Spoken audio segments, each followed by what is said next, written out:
Hello dear students, जैसा आप यहाँ देख रहे हैं, आज की इस क्लास में हम एनएमआर स्पेक्ट्रोस्कोपी में किसी भी कंपाउंड की जो स्ट्रक्चर है उसके डिटर्मिनेशन में जो 4 इम्पोर्टेंट फीचर्स जिनकी हम स्टडी करते हैं एनएमआर स्पेक्ट्रोस्कोपी में, जिनके थ्रू हम कंपाउंड की स्ट्रक्चर है उसके बारे में जो भी इंफॉर्मेशन है वो प्राप्त करते हैं, उनमें से नंबर ऑफ सिग्नल्स के बारे में यहाँ स्टडी करेंगे। तो सबसे पहले देखिए, जैसे हम 4 डिफरेंट फीचर्स जो हैं H1 NMR स्पेक्ट्रोस्कोपी में जो कंपाउंड की स्ट्रक्चर के बारे में हमें इंफॉर्मेशन प्रोवाइड करवाते हैं, उनमें से फर्स्ट होता है नंबर ऑफ सिग्नल्स, सेकंड है पोजीशन ऑफ सिग्नल्स। तो सबसे पहले हम ये देखते हैं कि कोई भी कंपाउंड है वो कितने सिग्नल देता है। उसके बाद ये देखते हैं कि उन जो सिग्नल्स हैं उनकी पोजीशन क्या होती है डेल्टा स्केल पर। थर्ड, उनकी इंटेंसिटी क्या रहती है, जिसके बारे में हमने पिछली क्लास में कुछ इंफॉर्मेशन आपको दी भी थी। और उसके बाद में जो स्पिन स्पिन स्प्लिटिंग्स है सिग्नल की, डबलेट ट्रिपलेट वगैरह जो भी उसकी मल्टीप्लिसिटी है उसके बारे में भी यहाँ स्टडी करेंगे। तो आज की इस क्लास में इन 4 फीचर्स में से हम फर्स्ट फीचर के बारे में यहाँ स्टडी करेंगे, वो है number of signals. How many H1 NMR signals does a compound exhibit. कोई भी कंपाउंड है वो कितने सिग्नल देता है। तो देखिए, सबसे इम्पोर्टेंट बात यह है कि जो भी कंपाउंड है उसमें हमें ये देखना होता है कि कितने डिफरेंट टाइप्स के प्रोटॉन हैं।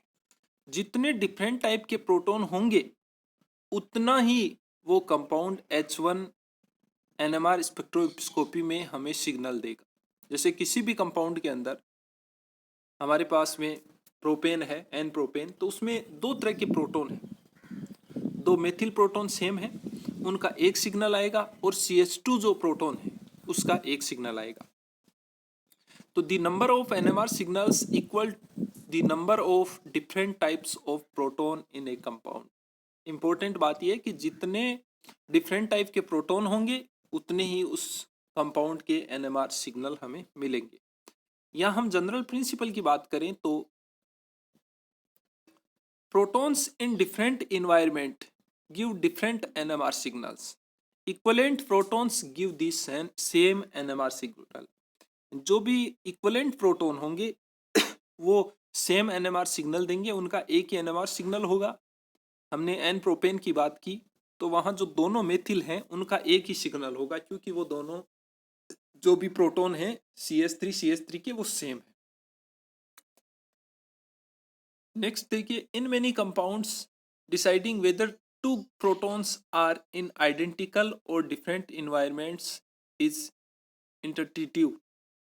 देखिए, हमने फर्स्ट जो कंपाउंड लिया है मेथोक्सी मेथेन है हमारे पास, तो यहाँ पर जो दोनों CH3 ग्रुप के प्रोटॉन हैं वो सेम है। फर्स्ट जो CH3HA वाले हैं वो भी ऑक्सीजन से अटैच, और H जो CH3 सेकंड HA वाले हैं वो भी ऑक्सीजन से। इस प्रकार दोनों को हमने HA से डिनोट किया है, और यहाँ ऑल इक्विवेलेंट हाइड्रोजन्स, इसलिए ये जो कंपाउंड है मेथोक्सीमेथेन ये हमें एक ही NMR सिग्नल देगा। सेकंड हम बात करें, एथिल क्लोराइड जो है हमारे पास में, उसमें CH3 वाले जो प्रोटॉन हैं वो CH2 से अटैच है, और CH2 वाले हैं उनका एनवायरनमेंट डिफरेंट है। एक साइड वो क्लोरीन से अटैच हैं और एक साइड मेथिल ग्रुप से अटैच हैं। तो इस प्रकार यहाँ हमारे पास 2 टाइप्स के प्रोटॉन हैं, और इसलिए ये जो कंपाउंड है वो हमें 2 NMR सिग्नल देगा। तो यहाँ से हमें इतना पता चला है कि जितने तरह के प्रोटॉन होंगे उतने ही तरह के सिग्नल होंगे। थर्ड हमारे पास मेथोक्सी एथेन है, उसमें देखिए आप 3 तरह के प्रोटॉन हैं। जो 2 CH3 वाले ग्रुप हैं, जो 2 CH3 ग्रुप हैं वो दोनों डिफरेंट टाइप के हैं, क्योंकि एक CH3 तो ऑक्सीजन से इलेक्ट्रोनेगेटिव ऑक्सीजन से अटैच है, और दूसरा CH3 है वो CH2 ग्रुप से अटैच है। तो इसलिए ये दोनों डिफरेंट टाइप के हो गए, और CH2 है वो ऑटोमेटिकली डिफरेंट टाइप का है। तो इस प्रकार यहाँ 3 टाइप्स के प्रोटॉन्स की वजह से 3 NMR सिग्नल्स हमें मिलेंगे। तो यहाँ हमने इन सब के बारे में डिस्कशन कर रखा है। CH3 OCH3, each CH3 group is bonded to the same group OCH3 making both CH3 groups equivalent। और इस वजह से ये हमें एक NMR सिग्नल देता है। सेकंड CH3CH2Cl एथिल क्लोराइड की बात करें तो यहाँ जो प्रोटॉन्स है CH3 ग्रुप वाले वो डिफरेंट है CH2 ग्रुप से, और इसी प्रकार CH3OCH2CH3 यानी मेथॉक्सी एथेन है, उसके अंदर जो तीनों तरह के प्रोटॉन्स हैं वो तीनों ही डिफरेंट हैं, और इसलिए ये कंपाउंड हमें 3 NMR सिग्नल देगा। नेक्स्ट हम बात करें, in some cases it is less obvious by inspection of two protons are equivalent और different to rigorously determine whether two protons are in identical environments or in non-identical environment। तो देखिए उसका determination कैसे करते हैं हम। जो प्रोटॉन्स हैं, ईच प्रोटॉन्स को हम किसी भी एक अनोदर एटम जेड में भी जेड इक्वल टू क्लोरीन हो सकता है, उससे हम उसको सब्सटीट्यूट करते हैं, रिप्लेस करते हैं, और रिप्लेसमेंट के बाद में हमें अगर सेम कंपाउंड या उसका इनेंशियोमर फाइंड आउट हो रहा है तो वो जो प्रोटॉन्स हैं वो प्रोटॉन्स हमें एक ही NMR सिग्नल देंगे। तो देखिए यहाँ हम एक सैंपल प्रॉब्लम ले रहे हैं, उसको सोल्व करके ये समझने की कोशिश कर रहे हैं। तो यह हमने देखिए आप 5 कार्बन की एक चेन है, N पेंटेन हमारे पास है, इसमें हमें ये चेक करना है कि how many different kinds of hydrogen या proton atoms does N pentane contain. तो सॉल्यूशन उसी तरीके से करना है हमें। हमने सबसे पहले जो दो CH3 ग्रुप है जो कंपाउंड के सिरे पर हैं, उनके हाइड्रोजन्स को हम रिप्लेस कर रहे हैं, और हम देखते हैं कि इनमें जो 3 हाइड्रोजन है उसमें से किसी भी एक को, यानी इन 6 में से किसी भी एक हाइड्रोजन को रिप्लेस करने पर हमें 1 क्लोरोपेंटेन फाइंड आउट हो रहा है।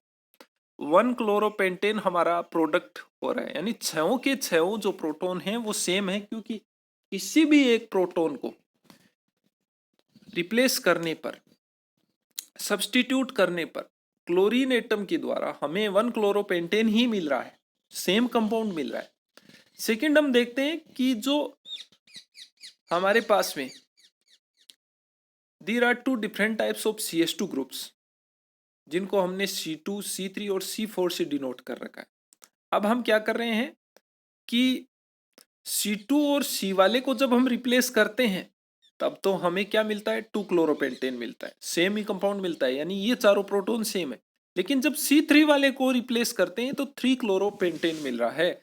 इस प्रकार हम देख रहे हैं कि ये CH2 वाले जो 3 CH2 ग्रुप हैं वो तीनों के तीनों सेम नहीं हैं, उनमें से 2 तो सेम है, C2 और C4 वाले, और जो बीच वाला C3 वाला है जिससे 3 क्लोरोपेंटेन फाइंड आउट हो रहा है वो अलग तरह का है। तो इस प्रकार हम यहाँ देख रहे हैं कि N जो पेंटेन है वो हमें 3 तरह के सिग्नल देता है, HA, HB, HC, फिर HB और HA से हमने इसको डिनोट कर रखा है यहाँ पर। तो इस प्रकार हम कोई भी गिवन कंपाउंड है उसमें प्रोटॉन्स सेम है या इनेंशियोमर है या डिफरेंट है, ये कैसे फाइंड आउट करते हैं। उन प्रोटॉन्स को जब हम किसी अनोदर एटम में भी, वो क्लोरीन हो सकता है और भी हो सकता है, उससे रिप्लेस करते हैं और हमें सेम या इनेंशियोमरिक कंपाउंड प्राप्त होता है तो वो प्रोटॉन सेम है, अदरवाइज वो डिफरेंट है। जैसा N पेंटेन के केस में हमें 3 तरह के प्रोटॉन मिले। नेक्स्ट एक हमने आपके लिए एग्जाम्पल छोड़ रखा है यहाँ, जिसमें हमने कुछ टोटल 8 कंपाउंड आपको दे रखे और आपको ये डिटरमाइन करना है कि ये कितने NMR सिग्नल देंगे, how many H1 NMR signals does each compound show. तो प्रोटॉन जो NMR है उसमें ये प्रत्येक कंपाउंड कितने सिग्नल देता है। फर्स्ट जो है प्रोपेन है आपके पास, सेकंड है एन-ब्यूटेन है, तो आपको इनको सभी को देखना है और ये देखना है कि इनमें से हर कंपाउंड है वो कितने NMR सिग्नल देता है। तो ये एक तरीके से आपके लिए प्रॉब्लम थी जिसको आपको सोल्व करना था। सेकंड हम देख रहे हैं फिगर है हमारे पास, the number of proton NMR signals of some representative organic compounds. इसमें हमने यहाँ पर 1,2 डाइक्लोरो एथेन ले रखा है। उसके बाद सेकंड कंपाउंड है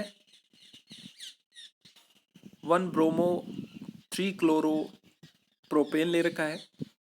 तो इन सब में हम देख रहे हैं कि कितने कितने टाइप के प्रोटॉन्स हैं। तो फर्स्ट वाले में हम देख रहे हैं कि एक ही तरह के प्रोटॉन्स हैं, इसलिए ये एक ही सिग्नल देगा।